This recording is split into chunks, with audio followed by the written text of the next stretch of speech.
राजस्थान, मध्य प्रदेश और छत्तीसगढ़ में एक साथ कांग्रेस के मंत्रियों के शपथ ग्रहण समारोह ने कांग्रेस को अचानक ही 2019 की जंग के लिए तैयार कर दिया। तो विपक्ष भी इस मौके पर एकजुट दिखा। सवाल है कि क्या 2018 की ये तस्वीर 2019 के महाभारत का ट्रेलर है? मैं सचिन पायलट ईश्वर की शपथ लेता हूं कि भारत के संविधान के प्रति सच्ची श्रद्धा और निष्ठा रखूंगा। 2018 में 2019 का सियासी ट्रेलर। राहुल बने विपक्षी एकता की धुरी। क्या रंग दिखाएगी विपक्ष की एकता? राजस्थान, एमपी और छत्तीसगढ़ में अब कांग्रेस राज। मैं अशोक गहलोत 17 दिसंबर की तारीख कांग्रेस के लिए पिछले 5 साल की सबसे सुखद तारीख रही, जहां एक साथ हिंदी हार्टलैंड के 3 बड़े राज्यों में कांग्रेस राज का आगाज हो गया। मई में कर्नाटक में जेडीएस कांग्रेस सरकार के गठन के वक्त की इस तस्वीर ने विपक्ष को बीजेपी के सामने खड़े होने का साहस दिया था और अजेय माने जाने वाली बीजेपी का विकल्प देश के सामने पेश किया था। लेकिन सोमवार की इन तस्वीरों ने विपक्ष को लड़ने का मादा दिया है। आपको बताएंगे कि 2019 के महाभारत में कांग्रेस के इन 3 शपथ ग्रहण समारोह की क्या भूमिका होगी। लेकिन उसके पहले हम आपको बताते हैं कि जयपुर, भोपाल और रायपुर की ये तस्वीरें आखिर क्यों 2019 की बड़ी चुनौती हो सकती हैं। 1-2 विपक्षी दलों को छोड़कर कांग्रेस के इन तीनों शपथ ग्रहण समारोह में विपक्ष की एकता दिखी। आंध्र प्रदेश के सीएम चंद्रबाबू नायडू, पूर्व पीएम एचडी देवेगौड़ा, डीएमके के अध्यक्ष एमके स्टालिन, कर्नाटक के सीएम एचडी कुमारस्वामी, एनसीपी अध्यक्ष शरद पवार, एलजेडी के संयोजक शरद यादव, नेशनल कॉन्फ्रेंस के फारूक अब्दुल्ला, आरजेडी नेता तेजस्वी यादव और जेएमएम नेता हेमंत सोरेन कांग्रेस के इन शपथ ग्रहण समारोह में मौजूद थे। इसका मतलब है कि कश्मीर से लेकर तमिलनाडु तक विपक्ष की एकता दिखी। हालांकि टीएमसी, बीएसपी और समाजवादी पार्टी का प्रतिनिधित्व कांग्रेस के शपथ ग्रहण समारोह में नहीं दिखा, जो बीजेपी के लिए राहत की खबर हो सकती है। अगर विपक्ष की ताकत के इतर सिर्फ कांग्रेस की बात करें तो 3 राज्यों में सरकार बनाकर कांग्रेस ने खुद को 2019 के लिए तैयार कर लिया है।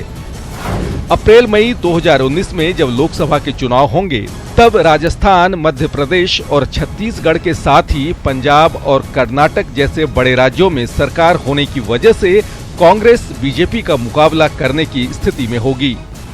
खासकर राजस्थान, मध्य प्रदेश और छत्तीसगढ़ में लोकसभा की 65 सीटें हैं, जिनमें अधिकांश सीटों पर अभी बीजेपी का कब्जा है। राजस्थान में लोकसभा की 25 सीटें हैं और सभी बीजेपी के पास हैं। तो एमपी की 29 सीटों में से बीजेपी का 26 और कांग्रेस का 3 सीटों पर कब्जा है। वहीं छत्तीसगढ़ की 11 में से केवल 1 सीट कांग्रेस के पास है, जबकि बाकी बची 10 सीटों पर बीजेपी का कब्जा है। यानी हिंदी हार्टलैंड की 65 सीटों में कांग्रेस के पास खोने के लिए कुछ भी नहीं है। लेकिन 2019 में बीजेपी के लिए अब 2014 वाला प्रदर्शन दोहराना नामुमकिन सा दिखता है। चुनावी दावों को परे छोड़कर अगर सिर्फ जनता के बदलते मूड को देखें तो 2019 की जंग बीजेपी के लिए कठिन चुनौती साबित होने वाली है। Bureau report, news 18 network. शपथ ग्रहण के बाद अब अशोक गहलोत मंत्रिमंडल को लेकर कयासों का दौर जारी है। सूत्रों के हवाले से हमने कुछ ऐसे नाम तलाश किए हैं जिन्हें गहलोत कैबिनेट में जगह मिल सकती है। समंत के नाथद्वारा से विधायक सीपी जोशी, कोटा उत्तर से विधायक शांति धारीवाल, बीकानेर पश्चिम से विधायक बीडी कल्ला, चूरू के सुजानगढ़ से विधायक मास्टर भंवर लाल, जयपुर के झोटवाड़ा से विधायक लालचंद कटारिया, बांसवाड़ा के बागीदौरा से विधायक महेंद्रजीत सिंह मालवीय, कोटा के सांगोद से विधायक भरत सिंह, चूरू के तारानगर से विधायक नरेंद्र बुडानिया, झुंझुनू के विधायक ब्रिजेंद्र ओला, सीकर के लक्ष्मणगढ़ से विधायक गोविंद सिंह डोटासरा। इतना तय है कि गहलोत मंत्रिमंडल में अनुभव के साथ युवा जोश को भी शामिल किया जाएगा, तो महिलाओं के साथ ही सभी वर्ग को प्रतिनिधित्व देने की भी कोशिश होगी। न्यूज 18 राजस्थान के लिए जयपुर से गोवर्धन चौधरी की रिपोर्ट। आपने देखा कि हमारी तरफ से क्या कुछ एक संभावित जो मंत्रिमंडल के चेहरे हो सकते हैं वो आपने देखे। हालांकि अभी मंत्रिमंडल में कौन कौन शामिल होगा ये सामने आना बाकी है और ये तय करना पार्टी की जिम्मेदारी है। पार्टी जल्द ही इन नामों को तय करके सबके सामने रखेगी। इस पर ज्यादा बातचीत के लिए रुक करते हैं। हमारे संवाददाता गोवर्धन चौधरी हमारे साथ जुड़ चुके हैं न्यूज रूम से। गोवर्धन जी, यहाँ पर बात हो रही है कि हर वर्ग का ख्याल रखा जाएगा, तजुर्बे को भी तरजीह दी जाएगी, तो साथ ही युवा जोश का भी ध्यान रखा जाएगा। हालांकि सीएम भी हैं और डेप्यूटी सीएम भी हैं, तो शायद दोनों के ही जो संभावित चेहरे होंगे, जो उनकी पसंद होंगे, वो इस मंत्रिमंडल में देखने को मिल सकते हैं। बिल्कुल, देखिए मंत्रिमंडल गठन सरकार के लिए ये अभी बहुत ही चुनौती वाला काम है और इसमें सारे जातीय और क्षेत्रीय समीकरणों को ध्यान रखा जाएगा, खासकर क्योंकि लोकसभा चुनाव बहुत नजदीक है। ऐसे में हर वर्ग और हर क्षेत्र के जो समीकरण हैं उनको ध्यान में रखते हुए मंत्रिमंडल बनाया जाएगा। और इस बात की संभावना है कि शुरुआत में 20 के आसपास की साइज का मंत्रिपरिषद रखा जाए और बाद में लोकसभा चुनाव के बाद में विस्तार कर लिया जाए। ये भी एक संभावना देखी जा रही है। लेकिन इतना तय है कि गहलोत पायलट विचार विमर्श करेंगे और उसके बाद हाईकमान है कांग्रेस अध्यक्ष राहुल गांधी, उनके साथ में बैठक के बाद ये मंत्रिमंडल फाइनल किया जाएगा। अशोक गहलोत इस बात का कल संकेत दे चुके हैं कि मंत्रिमंडल का फैसला कांग्रेस हाईकमान से विचार विमर्श करके, पूरा मंथन करके और उसके बाद उसका गठन किया जाएगा। तो ये तारीख 21-22 के आसपास तक खिंच सकती है, क्योंकि अभी यहां पर विचार विमर्श होगा। उसके बाद कांग्रेस अध्यक्ष राहुल गांधी के पास में भी सचिन पायलट और अशोक गहलोत की बैठक हो सकती है और उसमें फिर मंजूरी मिलने के बाद यहां पर मंत्रियों को शपथ दिलाई जा सकती है। अभी 21-22 के आसपास शपथ दिलाए जाने की संभावना है और ये तारीख अगर दिल्ली में बैठक अगर लेट हुई तो उसमें आगे भी खिसक सकती है। लेकिन मंत्रियों का जो शपथ ग्रहण समारोह है वो खुले में न करके राजभवन में किए जाने की संभावना है। लेकिन अभी कई दावेदार और भी सामने आ रहे हैं। पूर्वी राजस्थान के अगर समीकरणों को देखा जाए तो उसके हिसाब से जायदा खान और विश्वेंद्र सिंह का भी नाम दावेदारों की सूची में लिया जा रहा है। रमेश मीणा का जैसा हमने दिखाया वो भी पिछली बार संसदीय सचिव थे गठबंधन सरकार में और इस बार उपनेता प्रतिपक्ष थे, तो उनकी भी दावेदारी बनती है। हाड़ौती से शांति धारीवाल, भरत सिंह और प्रमोद जैन भाया, ये 3 बड़े दावेदार हैं। तो रामनारायण मीणा भी दावेदारों में है, लेकिन रामनारायण मीणा को और राजनीतिक नियुक्ति या किसी और पद देकर के भी उनको राजनीतिक तौर से संतुष्ट किया जा सकता है, लेकिन वो भी एक प्रमुख दावेदार हैं। और अगर वागड़ और मेवाड़ क्षेत्र की बात की जाए तो वहां भी कई कद्दावर नेता हैं। खासकर वागड़ में देखा जाए तो महेंद्रजीत सिंह मालवीय आदिवासी नेता के रूप में आते हैं। साथ ही मेवाड़ में सीपी जोशी ये प्रमुख दावेदार हैं। अब देखना होगा सीपी जोशी को मंत्रिमंडल में लिया जाता है या विधानसभा अध्यक्ष बनाया जाता है, एक विकल्प वो भी है। शेखावाटी की बात की जाए तो यहाँ भी बहुत सारे दावेदार हैं, कई दिग्गज नेता हैं। सीकर जिले की अगर बात कर ली जाए तो यहाँ पर राजेंद्र पारीक दावेदार हैं। गोविंद सिंह डोटासरा जो कांग्रेस विधायक दल के सचेतक रहे थे विपक्ष में रहते हुए, वो भी एक प्रमुख दावेदार हैं। परसराम मोरदिया जो पिछली बार हाउसिंग बोर्ड अध्यक्ष थे और चुनाव हार गए थे, इस बार चुनाव जीत गए, तो वो भी दलित नेता होने के नाते दावेदार हैं। मास्टर भंवरलाल सुजानगढ़ चूरू जिले से आते हैं, वो भी दावेदार हैं। भंवरलाल शर्मा की भी दावेदारी है जो सरदार शहर से है। तो शेखावाटी क्षेत्र में सबसे ज्यादा दावेदार हैं। ब्रजेंद्र सिंह ओला जो पिछली बार आपदा राहत मंत्री रहे थे गहलोत सरकार के समय में, वो भी एक प्रमुख दावेदार हैं। तो हर जातीय और क्षेत्रीय समीकरणों को देख करके मंत्रिमंडल का गठन किया जाएगा। अगर बीकानेर संभाग की अगर बात की जाए, नहरी क्षेत्र और बीकानेर जिले को अगर मिलाया जाए तो यहाँ पर विनोद कुमार लीलावाली दावेदार हैं। हनुमानगढ़ से वो जीत करके आए हैं। राम प्रताप जो सिंचाई मंत्री थे उनको हराकर उनका भी दावेदारों में नाम लिया जा रहा है। गुरमीत सिंह कुन्नर का दावेदारों में नाम लिया जा रहा है। बीकानेर से भंवर सिंह भाटी कोलायत से जो जीत करके आए हैं, 2 बार से लगातार हैं, तो उनका भी राजपूत समुदाय के नेता होने के नाते और बीकानेर संभाग में राजपूत चेहरे के तौर पर वो उभर के आए हैं, तो उनका भी जो समर्थक हैं वो दावा कर रहे हैं। तो इस तरह से हर इलाके में, मारवाड़ में भी एक लंबी कतार है दावेदारों की।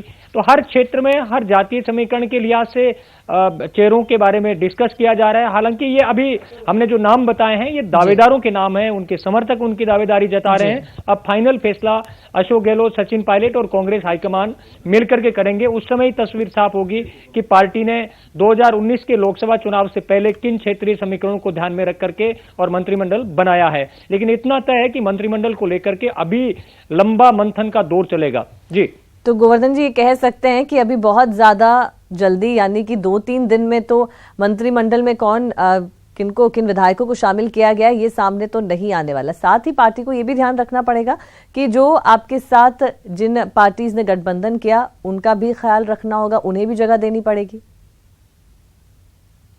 बिल्कुल, देखिए कांग्रेस को अगर बहुमत का आंकड़ा देखा जाए तो अभी खुद के पास 99 का आंकड़ा है और एक जो राष्ट्रीय लोकदल के विधायक हैं सुभाष गर्ग, उन्होंने प्री पोल अलायंस करके चुनाव लड़ा था पार्टियों के साथ में, तो 100 का आंकड़ा होता है।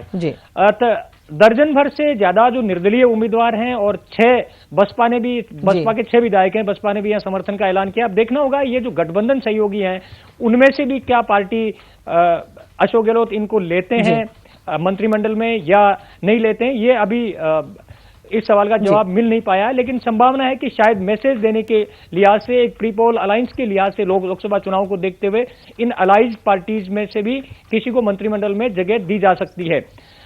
इसमें एक पेज और भी है। इस बार देखिए राजनीति के साथ साथ में जो परफॉर्मेंस देने वाले चेहरों को भी देखना होगा, क्योंकि पार्टी ने वादे बहुत बड़े बड़े कर रखे हैं। तो ऐसे में खाना पूर्ति या केवल राजनीतिक तुष्टिकरण से काम नहीं चलेगा। लिहाजा जो अच्छा परफॉर्मेंस दे सके, जिनको प्रशासनिक अनुभव हो और जिनकी ईमानदार छवि है, ऐसे चेहरों को मौका दिए जाने की ज्यादा संभावना है। क्योंकि जो कृषि मंत्री और सहकारिता मंत्री होंगे, गोवर्धन जी, यहाँ पर तमाम उन समीकरणों का ध्यान भी रखना पड़ेगा, क्योंकि पार्टी ने जो दावे, जो वायदे किए हैं उनको भी पूरा करना है, क्योंकि अब जनता ने उन पर भरोसा किया है। तो ऐसे में मंत्रिमंडल कितना स्ट्रांग होता है ये आने वाले वक्त में सभी को देखने को मिलेगा। आपका बहुत शुक्रिया हमसे बातचीत करने के लिए। चूरू के सपूत किशन सिंह का आज उनके पैतृक गांव भीचरी में राजकीय सम्मान के साथ अंतिम संस्कार कर दिया गया। अपने लाडले की आखिरी यात्रा में पूरा इलाका सड़कों पर उतर आया था। पूर्व मुख्यमंत्री वसुंधरा राजे और राजेंद्र राठौड़ भी चूरू के लाल को श्रद्धांजलि देने पहुंचे थे।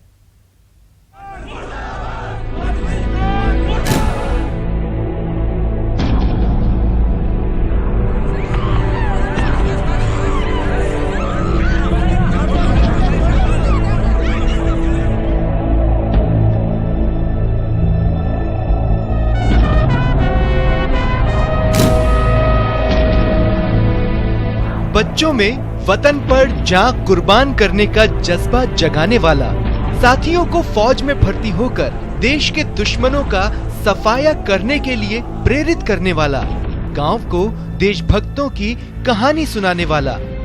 जब तिरंगे में लिपटा गांव पहुंचा तो गांव की कच्ची पगडंडियों पर भावनाओं का ज्वार उमड़ आया। किशन सिंह जो मेरा मित्र था और बचपन से मेरे साथ रहा हुआ है और उसको भली भांति मैं उससे परिचित हूँ। बहुत ही सरल, नेक स्वभाव और देशभक्ति का जज्बा वो बचपन से ही रखता था। बातों बातों में हमेशा कहता रहता था कि जब भी मौका मिलेगा देश के लिए, सेवा के लिए, कभी अगर प्राण भी न्यौछावर करने पड़े तो पीछे नहीं हटूंगा। चूरू के सपूत किशन सिंह की पार्थिव देह जैसे ही उनके पैतृक गांव भीचरी पहुंची, चारों तरफ चीख पुकार मच गई। गुस्साए लोग पाकिस्तान से बदले की मांग करने लगे। मैं समझता हूँ कि इसने हमारे गांव भीचरी का ही नहीं बल्कि पूरे चूरू जिले और देश का नाम किया है और 3 आतंकवादियों को मारकर इसने बहुत ही बड़ा, इसको मैं चाहूँ कि हमारे देश के जवानों को एक एक कर जो मरवाया जा रहा है, हमारे श्री मोदी जी को चाहिए कि इनको कड़ा सबक, डू एंड डाई, ईंट का जवाब पत्थर से देना चाहिए। किशन सिंह दीपावली पर गांव आए थे और करीब 10-12 दिन पहले ही ड्यूटी पर गए थे। शनिवार सुबह उन्होंने वीडियो कॉल कर पत्नी संतोष से बात कर बच्चों का हालचाल जाना था। उसके बाद आतंकियों के साथ हुई मुठभेड़ के दौरान किशन सिंह ने 3 आतंकियों को मार गिराया, जिसमें सेना का भगोड़ा मोस्ट वांटेड जहूर ठोकर भी शामिल था। 3 आतंकवादियों को ढेर करने के बाद उनकी शहादत हुई है। हमें उनके ऊपर बहुत गर्व है और हर नौजवान उनकी शहादत से प्रेरणा ले रहा है। हर नौजवान के सीने में एक आग जल रही है और हर नौजवान देश की सीमा के ऊपर जो शहीद होने वाले हैं उन शहीदों के बलिदान को कभी भी व्यर्थ नहीं होने देगा। किशन सिंह को वतन परस्ती विरासत में मिली थी। परिवार के लोग पीढ़ियों से देश पर जान कुर्बान करते रहे हैं। तभी दुनिया से जाते जाते किशन सिंह ने अपने लहू से बहादुरी का महाकाव्य लिख दिया, जिस पर न सिर्फ भीचरी और चूरू बल्कि पूरे देश को गर्व है। न्यूज़ 18 राजस्थान के लिए चूरू से मनोज शर्मा की रिपोर्ट। देश का पारा पश्चिमी विक्षोभ के कारण लगातार लुढ़कता जा रहा है। शीतलहर के साथ साथ कुछ इलाकों में कोहरे ने भी दस्तक दे दी है, जिसका सीधा असर आम जनजीवन पर पड़ा है। सर्दी के सितम की आप ये 4 तस्वीरें अपने टीवी स्क्रीन पर देख रहे हैं। पहली तस्वीर सीकर की है, जहां पारा -1.2 डिग्री तक लुढ़क गया, जबकि बूंदी में तो लोग अलाव से चिपके रहने में ही अपनी भलाई समझ रहे हैं। घर हो या मार्केट, अलाव को हर कोई घेरे हुए है। वहीं उदयपुर में ठंड के कारण फतेह सागर झील की पाल पर मॉर्निंग वॉक करने के लिए आने वालों की संख्या धीरे धीरे कम होने लगी है। कोटा में तो सुबह और शाम कोहरे का ही कब्जा रहने लगा है। तो रेलवे स्टेशन हो या मार्केट, ठंड या कोहरे से बचने के लिए लोगों के पास बस अलाव ही एक सहारा बना हुआ है।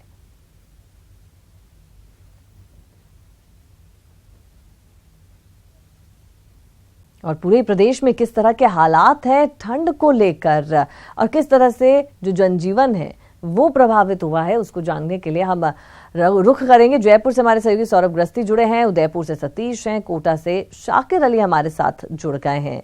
सबसे पहले सौरभ, आपके पास मैं आऊंगी। लगभग 7:30 बजे का वक्त हो रहा है जयपुर में और ठिठुरन और बढ़ चुकी होगी गुलाबी शहर में। किस तरह से जनजीवन यहाँ पर प्रभावित होता दिख रहा है?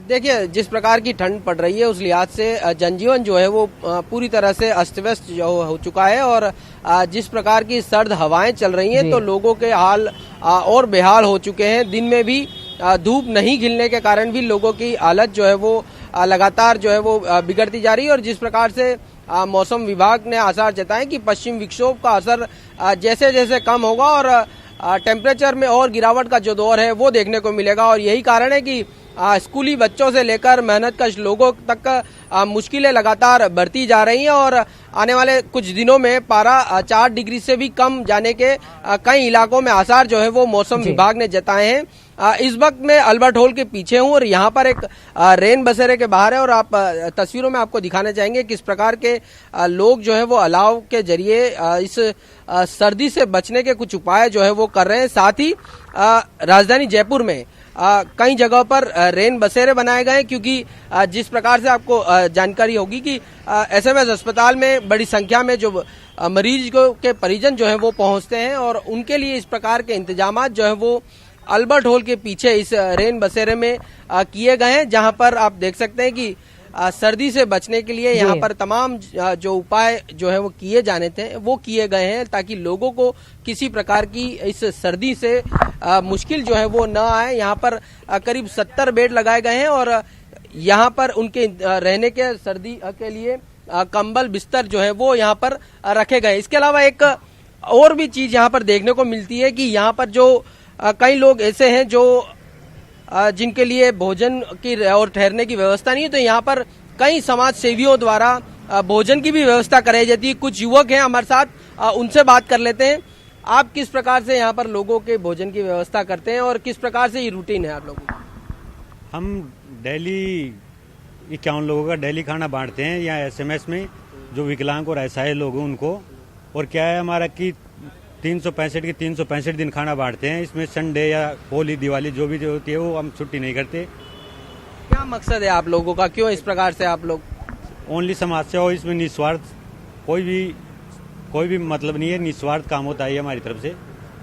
तो आपने अनीता देखा कि किस प्रकार से यहाँ पर समाज सेवा के लिए भी लोग यहाँ पर लगातार जुट रहे हैं और जी सौरभ, एक बेहद ही सराहनीय और अच्छी पहल इसे कहेंगे कि युवा सामने आ रहे हैं और ये सिर्फ सर्दियों में ही नहीं बल्कि 365 दिन इस तरह की सेवा देते हैं और लोगों तक खाना पहुंचाते हैं जो कि असहाय हैं या दिव्यांग हैं उन लोगों को।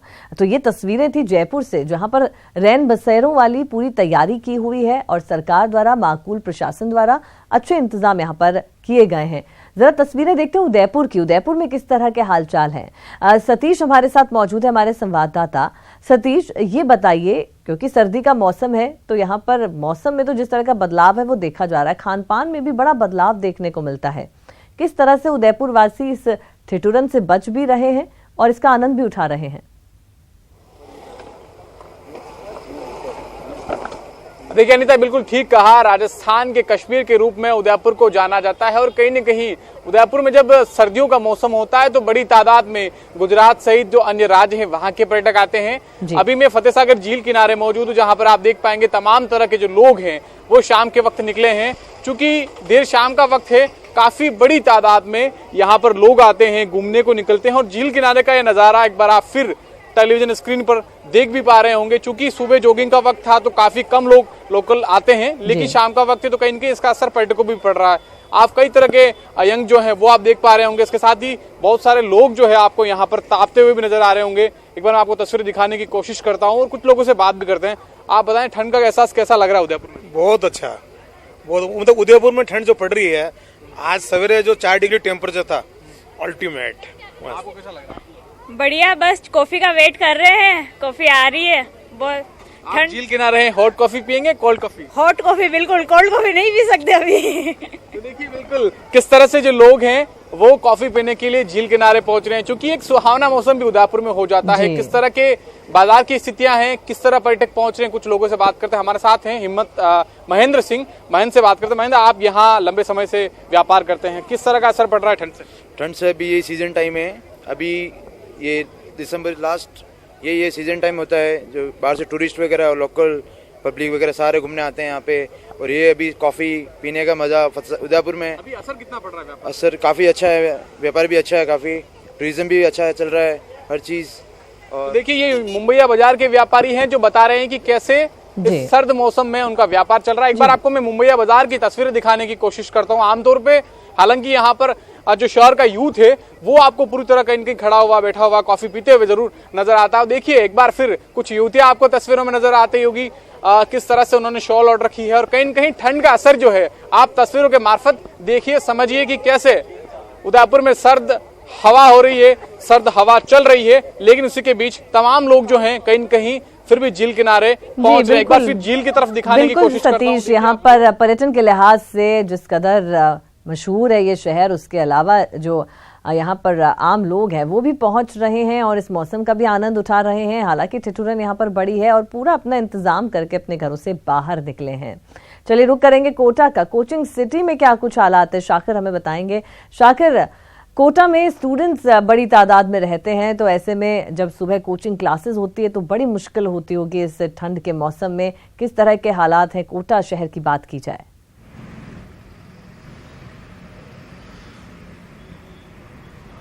जी बिल्कुल अनीता, कमोबेश हालात यहाँ भी ऐसे ही हैं। दिनचर्या जो है लोगों की वो पूरी तरह से प्रभावित हो रही है। स्कूल्स जो है हालांकि अभी उनका वक्त जो है वो चेंज नहीं किया गया है, लेकिन सबसे ज्यादा जो प्रभावित तबका होता है सर्दी के मौसम में वो है मजदूर तबका। तस्वीरें दिखाना चाहेंगे, नगर निगम का रेन बसेरा है। कोटा नगर निगम की ओर से 7 रेन बसेरे शहर में संचालित किए जा रहे हैं। ठीक 7:30 बजे ही ये रेन बसेरा जो है पूरी तरह से यहाँ पर फुल हो चुका है। लोग यहाँ पर आकर के अपनी जगह जो है वो मुकम्मल कर चुके हैं। निगम की टीमें भी लगातार जो है पूरे रेन बसेरों का निरीक्षण कर रही है, क्या क्या सुविधाएं वहाँ मुहैया हो रही है, इसके बारे में बात करते हैं। निगम की टीम के लोग मेरे साथ मौजूद है। जी, किस तरह से राहत पहुँचाई जा रही है निगम की ओर से? एक्चुअली क्या हम देख रहे हैं कि सर्दी का मौसम है और सर्दी का मौसम होने के कारण मजदूर तबका है और यहाँ पे चाय बेचने वाले, पकौड़ी बेचने वाले, समोसे, कचौरी, ताले ठीक करने वाले, कई तरीके के ऐसे दैनिक मजदूर हैं जो शाम को यहाँ आकर विश्राम करते हैं। तो उनके लिए रजाई, गद्दे, तकिया, ब्लैंकेट, पेयजल की व्यवस्था, लाइट की व्यवस्था और साथ में तपन की व्यवस्था भी की गई है ताकि उनको परेशानी न हो और वो आराम से इतने सर्द दिनों में यहाँ पे रुक सकें। और साथ ही हमने चूँकि ये एक प्रमुख मार्केट है यहाँ का, यहाँ छावनी, गुमानपुरा और एरोड्रम और साथ ही बस स्टैंड की लोकेशन पड़ती है। तो इस लोकेशन में जितने भी मजदूर टाइप के लोग आते हैं, इस कैटेगरी के लोग आते हैं, तो नगर निगम द्वारा वहाँ यहाँ कोटा शहर में 7 ऐसे आश्रय स्थल संचालित किए जा रहे हैं और आवश्यकता पड़ने पर हम इसकी संख्या भी बढ़ा रहे हैं। चूँकि धीरे धीरे जैसे जैसे लोगों को जानकारी हो रही है और प्रचार प्रसार बढ़ रहा है, तो यहाँ काफ़ी तादाद में हम देख रहे हैं कि अभी इतना कम समय हुआ है, लेकिन पूरा शेल्टर होम जो है मजदूरों से भरा पड़ा है। और साथ ही हमने महिलाओं और पुरुषों को अलग अलग रहने के लिए भी यहाँ पे व्यवस्थाएं और पार्टीशन किए हुए हैं ताकि दिक्कत ना आए। हम यहाँ जब किसी को रखते हैं तो रखते समय उनसे किसी भी तरीके का आइडेंटिटी प्रूफ। तो अनीता, जो इंतजाम है वो पूरी तरह से नगर निगम की तरफ से किए जा रहे हैं और जो रैन बसेरों की और ज्यादा जरूरत होगी उनमें भी इजाफा किया जाएगा। ये मजदूर तबका कोटा में कहा जाता है कि मध्य प्रदेश तक से मजदूर यहाँ पर जो है मजदूरी के लिए आते हैं। उनसे भी बात करने की कोशिश करते हैं, उनसे भी बात करते हैं कि रैन बसेरे में किस तरह के इंतजाम है। जी बताइए, आप बताइए किस तरह के इंतजाम है यहाँ पे, कोई परेशानी तो नहीं है? क्योंकि जड़ आ रहे, मच्छर आ रहे और परेशान होते हैं अपन लोग। ओढ़ने बिछाने क्या है, इसमें जुआ पड़ रही है, गरीब आदमी मंत करके रात के 11 बजे आ तो नहीं कहता है कि तुम बाहर निकलो। अब रात तो अनीता, जो रैन बसेरे हैं उनमें अभी फिलहाल जो मौजूदा थोड़ी बहुत कुछ परेशानियां यहाँ पर जरूर हैं, जैसा कि जो रैन बसेरे में मौजूद हैं उन लोगों ने कहा, लेकिन फिर भी इंतजामात यहाँ पर किए गए नगर निगम द्वारा और जरूरत पड़ी तो शायद आने वाले वक्त में इन रैन बसेरों की संख्या को और बढ़ाया जाएगा। फांसी के दंगे मामले में कांग्रेस नेता सज्जन कुमार को सजा मिलने के बाद केंद्रीय वित्त मंत्री अरुण जेटली ने कहा कि इसमें फेयर ट्रायल के बाद क्लोजर होना चाहिए, तभी पीड़ितों को लगेगा कि उन्हें न्याय मिलेगा। साथ ही केंद्रीय मंत्री ने कहा कि अगर इस मामले में डिबेट होगी तो सदन के सामने सब कुछ साफ हो जाएगा।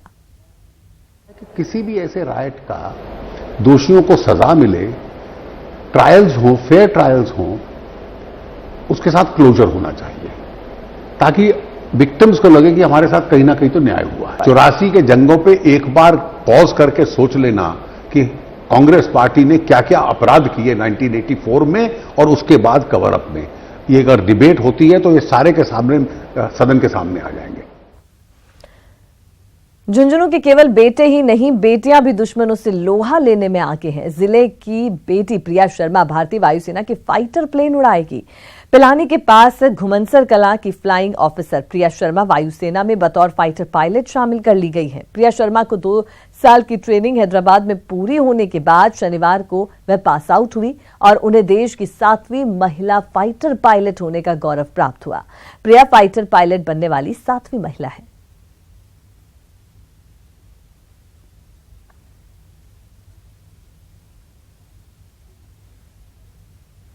अब बुलेटिन में फिलहाल के लिए इतना ही। दीजिए इजाजत और आप देखते रहिए न्यूज़ 18 राजस्थान।